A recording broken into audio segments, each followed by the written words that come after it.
नमस्कार, मैं आरती बख्शी आप सभी का स्वागत करती हूँ राज्य शिक्षा शोध एवं प्रशिक्षण परिषद बिहार पटना में। पिछली क्लास में हमने क्लास 12th इकोनॉमिक्स के उपभोक्ता संतुलन चैप्टर में उपभोक्ता के अर्थ, उपयोगिता और गोसेन के प्रथम नियम या सीमांत उपयोगिता ह्रासमान नियम के बारे में जाना।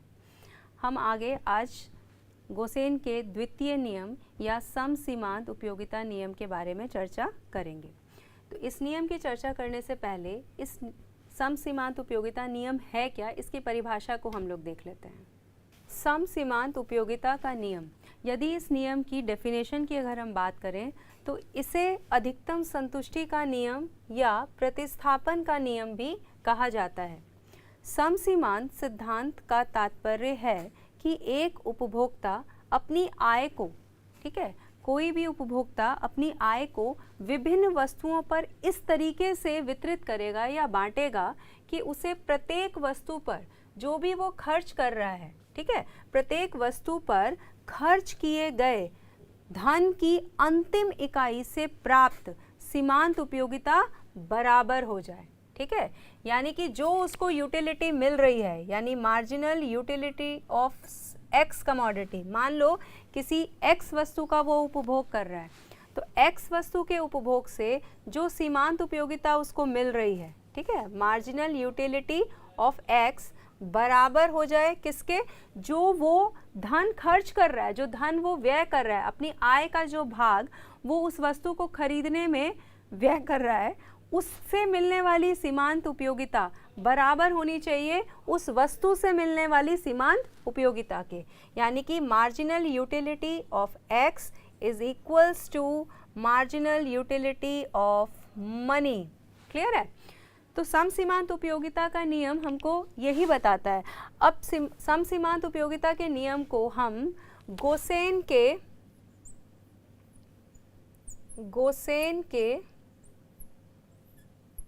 द्वितीय नियम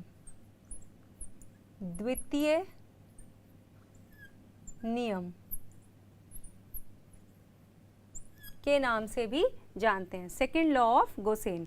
H.H. गोसेन नाम के एक अर्थशास्त्री हैं, उन्होंने ही सर्वप्रथम ये नियम दिए थे। पहला नियम उन्होंने ये दिया था कि जैसे जैसे हम उपभोग बढ़ाते हैं किसी भी वस्तु का, उससे मिलने वाली उपयोगिता, जो सीमांत उपयोगिता है, वो हमें घटती हुई प्राप्त होती है। उसके बाद उन्होंने वस्तुओं से, जो भी वस्तु से हमको यूटिलिटी मिल रही है, ठीक है, और जो हम आय व्यय कर रहे हैं, ठीक है, उसकी मार्जिनल यूटिलिटी से संबंधित एक दूसरा नियम दिया, जिसे गोसेन के द्वितीय नियम या फिर समसीमांत उपयोगिता के नियम के नाम से जानते हैं। ठीक है, उसका स्टेटमेंट आप लोगों के सामने क्लियर हो गया। अब हम इस नियम के बारे में आगे डिटेल में पढ़ते हैं। इसको हम दो कॉन्टेक्स्ट में स्टडी करेंगे। पहला, एक वस्तु के संदर्भ में और दूसरा दो या अधिक वस्तु।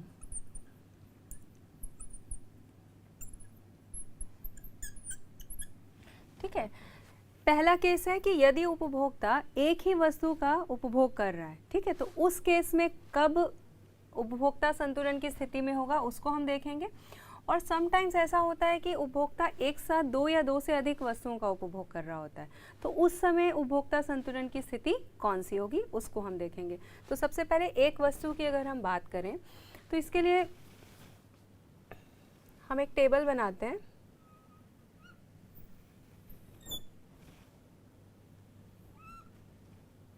यहाँ वस्तु की इकाइयाँ हैं, उसके बाद वस्तु से प्राप्त होने वाली उपयोगिता, सीमांत उपयोगिता, marginal utility of x good. ठीक है, मान लीजिए पहली यूनिट का कंजम्पशन किया और 40 यूटिल्स के बराबर उपयोगिता मिली, दूसरे में 35, क्योंकि कंजम्पशन हमारा गोसेन का प्रथम नियम है, वो हमको कहता है कि जैसे जैसे हम उपभोग बढ़ाएंगे उससे मिलने वाली उपयोगिता हमें घटती हुई प्राप्त होगी। ठीक है, तीसरे में मान लीजिए 30 यूटिल्स के बराबर मिल रहा है, चौथे में 25 यूटिल्स के बराबर, पाँचवें में 20 यूटिल्स के बराबर, छठे में 15 यूटिल्स के बराबर और सातवीं यूनिट का अगर कंजम्पशन करता है तो 10 यूटिल्स के बराबर उपयोगिता मिली। ठीक है, सीमांत उपयोगिता। तो अब हम ये देखेंगे कि वस्तु की, क्योंकि अगर हम वस्तु का उपभोग कर रहे हैं और यहाँ पे हम ये बात कर रहे हैं कि वो अपनी आय को उस वस्तु को खरीदने में व्यय कर रहा है, यानी कि हम वस्तु के प्राइस की भी बात करेंगे। ठीक है, और अगर हम बात करें कि प्राइस ऑफ एक्स कमोडिटी है ₹20, 20 रुपये, तो पहली यूनिट आप जब खरीदते हैं तो भी 20 रुपये आपको देना है, दूसरी यूनिट लेंगे तो भी 20 रुपये ही, तीसरी यूनिट में भी 20। तो ये प्राइस जो है वो आपका कांस्टेंट हर यूनिट में 20, 20, 20 है। ठीक है, अब यहाँ पे चूँकि एक ही वस्तु की बात कर रहे हैं हम, इसको हम मार्जिनल यूटिलिटी ऑफ मनी के रूप में भी देख सकते हैं। ठीक है, अब उपभोक्ता संतुलन की स्थिति में एक वस्तु के केस में कब होगा, जहाँ पर उपभोक्ता को जो सीमांत उपयोगिता मिल रही है वो बराबर हो जाएगी उसके द्वारा व्यय की जाने वाली, जो भी वो व्यय कर रहा है, जो खर्च कर रहा है, जो कीमत चुका रहा है, उससे मिलने वाली सीमांत उपयोगिता के बराबर। तो ऐसा कब हो रहा है आपका, पाँचवीं यूनिट के, ठीक है, जब उपभोक्ता पाँचवीं यूनिट का कंजम्पशन कर रहा है। ठीक है, तो ऐसी स्थिति में आप देखिए marginal utility of x commodity is 20 and price जो है वो भी 20 है, यानी मार्जिनल यूटिलिटी ऑफ मनी भी 20। तो इस बिंदु पे उपभोक्ता जो है वो संतुलन की स्थिति में है।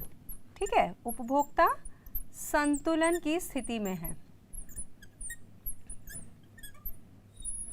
क्लियर है, इसे ही हम कंज्यूमर इक्विलिब्रियम या उपभोक्ता संतुलन का बिंदु कहेंगे। अब इसी डायग्राम, इस टेबल को अगर हम ग्राफिकली रिप्रेजेंट करना चाहें, ठीक है, तो हम किस तरीके से इसका ग्राफ बनाएंगे,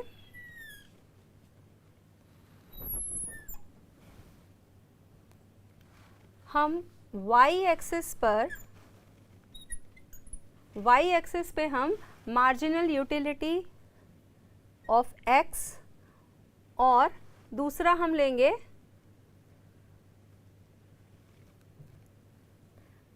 एंड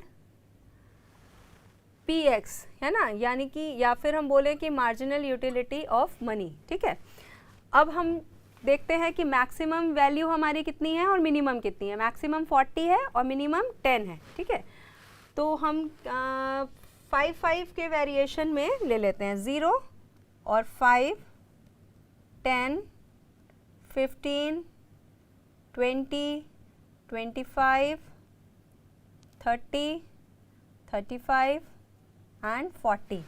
ठीक है, और x एक्सिस पर हम वस्तु x की इकाइयों को लेंगे, यूनिट्स। ठीक है,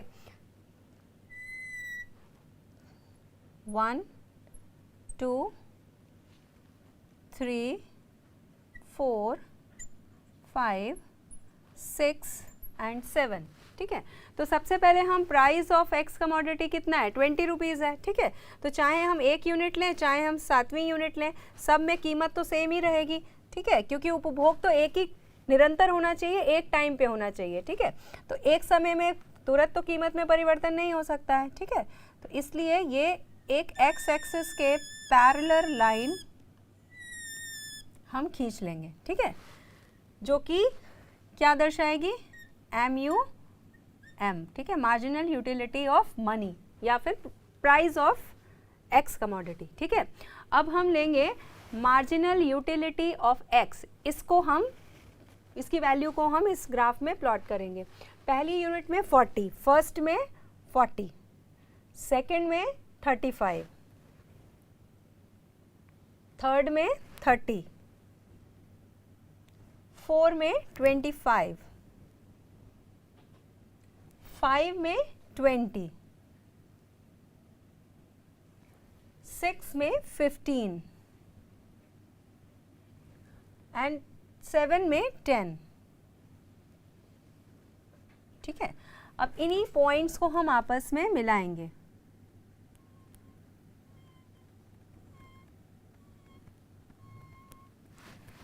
तो वो पॉइंट जहाँ पे marginal utility of x commodity बराबर है मार्जिनल यूटिलिटी ऑफ मनी के, यानी कि जिस बिंदु पर ये दोनों लाइन एक दूसरे को काटेंगी, इंटरसेक्ट करेंगी, वो लाइन आपका संतुलन का, वो पॉइंट आपका संतुलन का बिंदु होगा।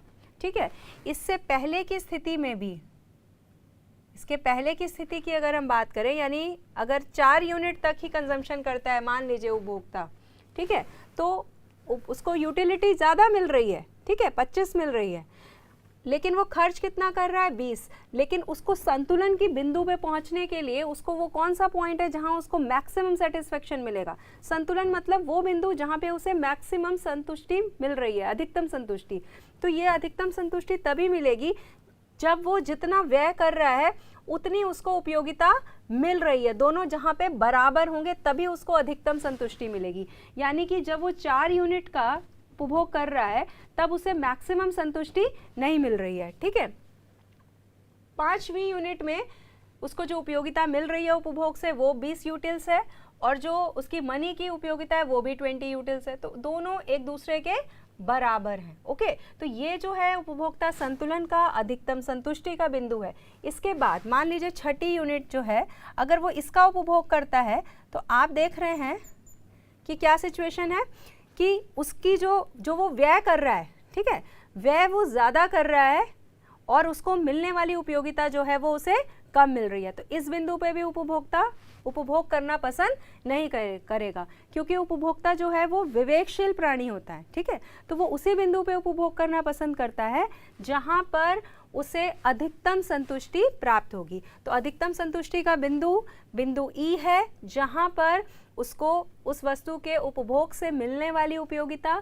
और उस पर जो वो अपनी आय व्यय कर रहा है उससे खर्च करने वाली जो उपयोगिता है, मनी की उपयोगिता, वो दोनों आपस में बराबर हैं। तो एक वस्तु के केस में हम किस तरीके से समसीमांत उपयोगिता नियम को देखेंगे वो आपने देख लिया। अब हम बात करते हैं दूसरा केस, यानी कि अगर उपभोक्ता 2 या फिर 2 से ज़्यादा वस्तु का उपभोग कर रहा है, तो उस स्थिति में उपभोक्ता संतुलन के बिंदु पे कब होगा या संतुलन की स्थिति में कब होगा। तो इसके लिए हम पहले एक टेबल बनाते हैं।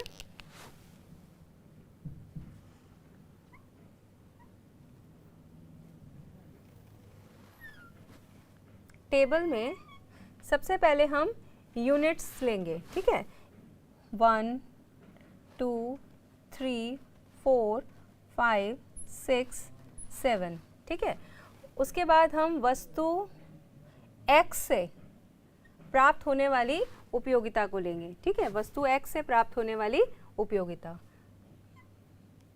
मान लीजिए पहली इकाई का उपभोग किया तो 40 यूटिल्स के बराबर उपयोगिता मिली। ठीक है, दूसरी में 36। ठीक है, जैसे जैसे उपभोग बढ़ाएंगे उपयोगिता कम होती जाएगी। तीसरी में हमने उपभोग किया तो 32। ठीक है, चौथी इकाई का उपभोग अगर हम कर रहे हैं तो 28। ठीक है, 5वीं इकाई का उपभोग किया तो 24। 6ठी इकाई का उपभोग किया तो 20। 7वीं इकाई का उपभोग करने पर 16। ठीक है,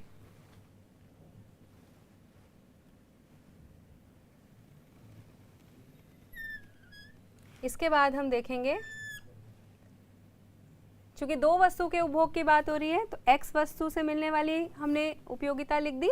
अब हम Y वस्तु से मिलने वाली उपयोगिता को लिखेंगे। ठीक है, मान लीजिए पहली यूनिट का उपभोग करने पर 48 यूटिल्स के बराबर उपयोगिता मिली। ठीक है, दूसरे में उपयोगिता कम होगी,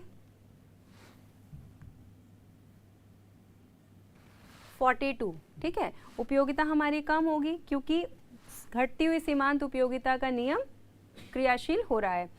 तीसरे में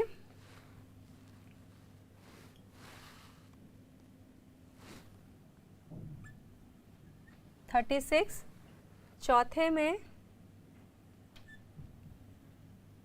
30, 5वें में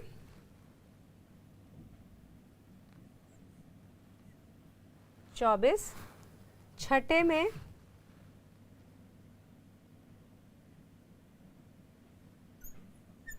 18 और सातवें में 12।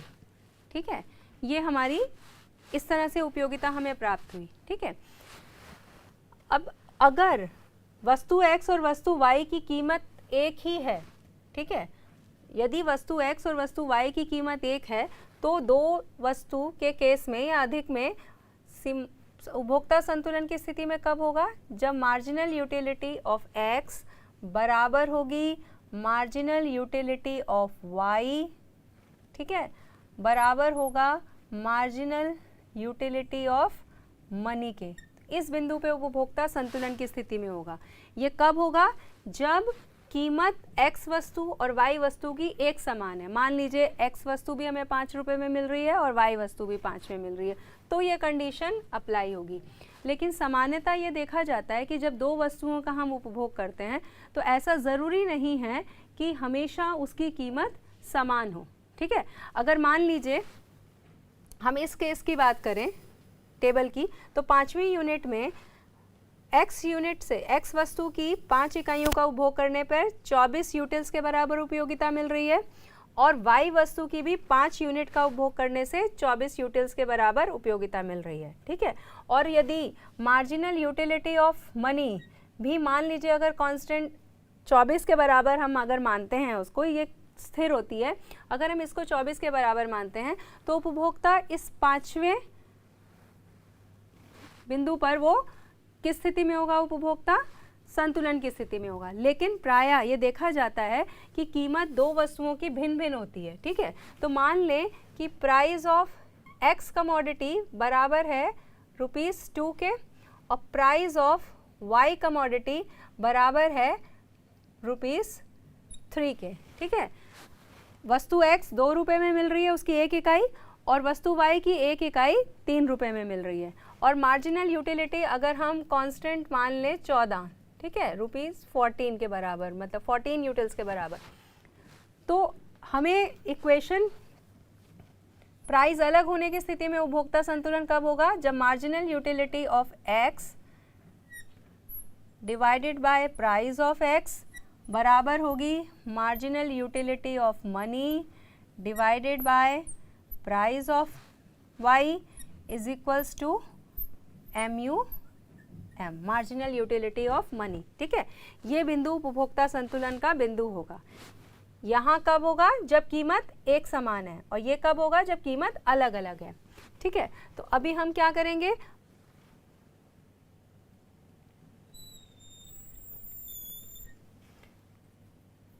MUX बाय PX, ठीक है, यानी कि मार्जिनल यूटिलिटी को हम उसके प्राइस से डिवाइड करेंगे। तो 40 डिवाइडेड बाय 2 रुपीज़ प्राइस है, 40 डिवाइडेड बाय 2 20, 36 को भी 2 से डिवाइड करेंगे तो कितना हुआ आपका? फिर 18, फिर 32 को 2 से डिवाइड करेंगे 16 आएगा, फिर इसको भी 28 को 2 से डिवाइड करेंगे, फिर 24 को 2 से डिवाइड करेंगे, फिर 20 को 2 से डिवाइड करेंगे और फिर 16 को। ठीक है, तो ये हमारा रेशियो निकल के आया इसका। ऐसे ही सिमिलरली हम वस्तु y के केस में भी करेंगे। ठीक है, marginal utility of y divided by price of y, और वस्तु y की कीमत कितनी है? 3 रुपये, तो इसको अब हम 3 रुपये से डिवाइड करेंगे। 48 को 3 से डिवाइड करेंगे 16, फिर 42 को 3 से डिवाइड करेंगे 36 को 3 से डिवाइड करेंगे, 30 को भी हम 3 से डिवाइड करेंगे तो 10,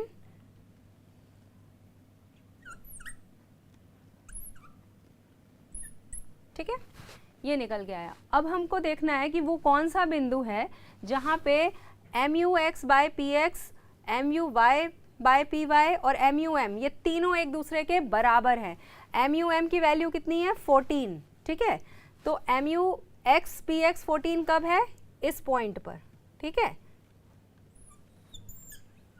ये पॉइंट का मतलब हुआ जब उपभोक्ता वस्तु X की 4 यूनिट का उपभोग कर रहा है, ठीक है, वस्तु X की 4 यूनिट का उपभोग कर रहा है, और वस्तु Y के केस में 14 यहाँ है, यानी कि जब उपभोक्ता वस्तु Y की 2 यूनिट का उपभोग कर रहा है। तो इसका मतलब क्या हुआ कि एक उपभोक्ता इस टेबल के अकॉर्डिंग, मान लीजिए किसी उपभोक्ता के लिए हमने ये टेबल फॉर्म किया था, ठीक है, तो मान लीजिए इस टेबल के अकॉर्डिंग उपभोक्ता संतुलन की स्थिति में कब होगा, जब वो MUX PX उसका कितना हो जाएगा 14, MUY बाय PY कितना हो जाएगा 14, और MUM भी 14 हो जाएगा, ठीक है। और ये कब हो रहा है, जब वो MUX की कितनी यूनिट का कंजम्पशन कर रहा है, X कमोडिटी की कितनी यूनिट का कंजम्पशन कर रहा है 4, ठीक है, और Y की कितनी का कर रहा है 2, ठीक है, ठीक है। तो जब उपभोक्ता वस्तु X की 4 इकाइयां और वस्तु Y की 2 इकाइयों का एक साथ उपभोग कर रहा है, तब वो संतुलन की स्थिति में होगा। अब इसी को अगर हम इसका ग्राफ बनाना चाहें तो किस तरीके से बनेगा, आइए देखते हैं। ये आपका Y एक्सिस और ये X एक्सिस, ठीक है। Y एक्सिस पे हम किसको दिखाएंगे, MUX PX को, MUX बाय PX, और किसको लेंगे MUY बाय PY, और हम लेंगे MUM को, ठीक है। और X एक्सिस पे हम क्या लेंगे, वस्तु की इकाइयों को, यानी यूनिट्स। क्लियर है, यूनिट्स हमारी 1 to 7 हम मार्क कर लेते हैं, 1 2 3 4 5 6 एंड 7, ठीक है। इसमें हम देखते हैं आपका मिनिमम और मैक्सिमम क्या है। मिनिमम आपका 4 है और मैक्सिमम आपका 20 है, ठीक है। और इसे हम 2 के वेरिएशन में ले लेते हैं, 2 4 6 8 10 12 14 16 18 और 20, ठीक है। तो सबसे पहले हम MUM को बना लेते हैं, जो कि कांस्टेंट है आपका 14, चाहे यूनिट 1 है चाहे 7 है। तो 14 MUM के लिए हम X एक्सिस के पैरेलल एक लाइन को सीधा खींच लेते हैं, और ये MUM को दर्शा रही है, ठीक है, मार्जिनल यूटिलिटी ऑफ मनी को दर्शा रही है। अब MUX बाय PX, ठीक है, इसके लिए हम पहले में 20, दूसरे में 18, तीसरे में 16,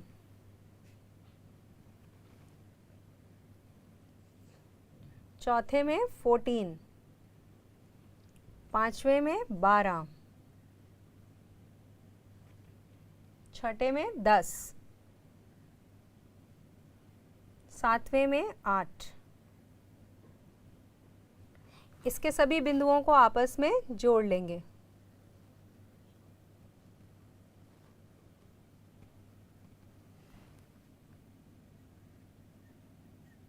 MUX बाय PX। अब हम MUY बाय PY, इसके लिए हम ग्राफ बनाएंगे। पहले में 16,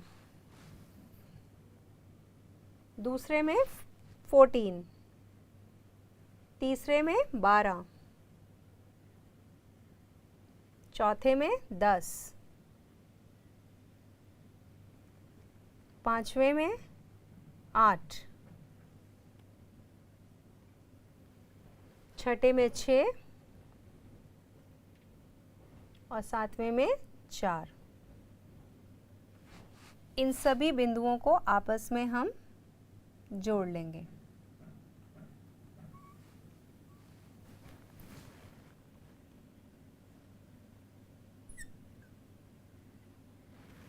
ठीक है, तो जैसा कि ये चित्र से ही क्लियर है कि ये दोनों बिंदु बिंदु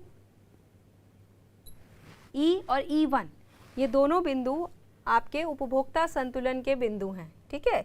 ये बिंदु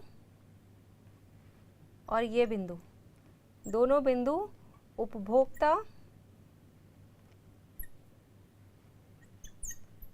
संतुलन के बिंदु हैं, ठीक है।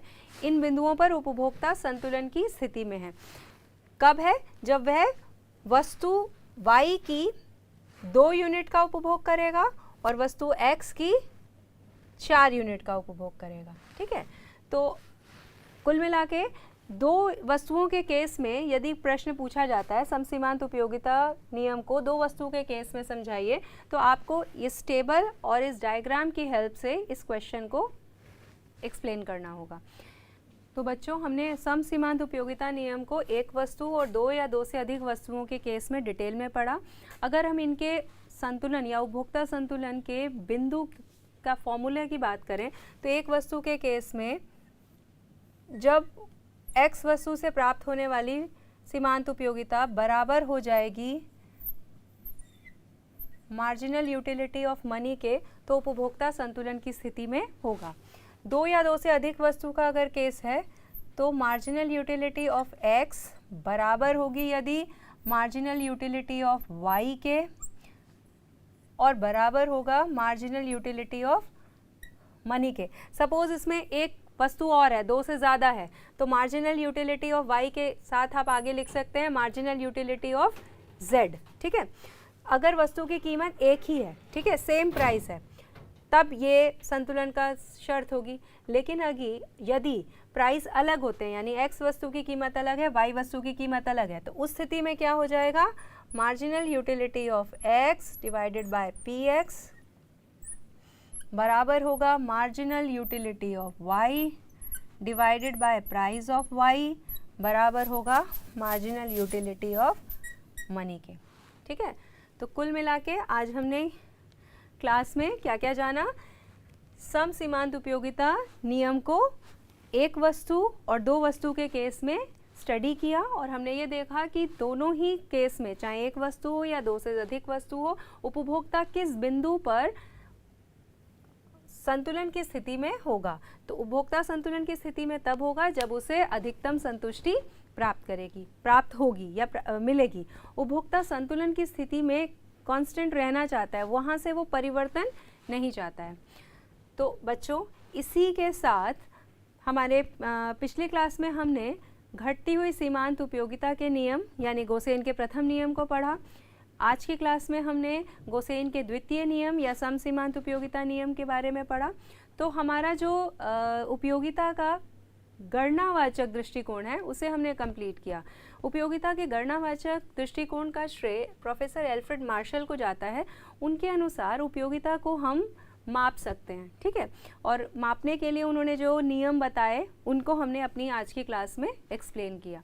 नेक्स्ट क्लास में हम क्रमवाचक दृष्टिकोण, उपयोगिता के क्रमवाचक दृष्टिकोण या ऑर्डिनल अप्रोच के बारे में डिटेल में स्टडी करेंगे। तब तक के लिए थैंक यू, नमस्कार।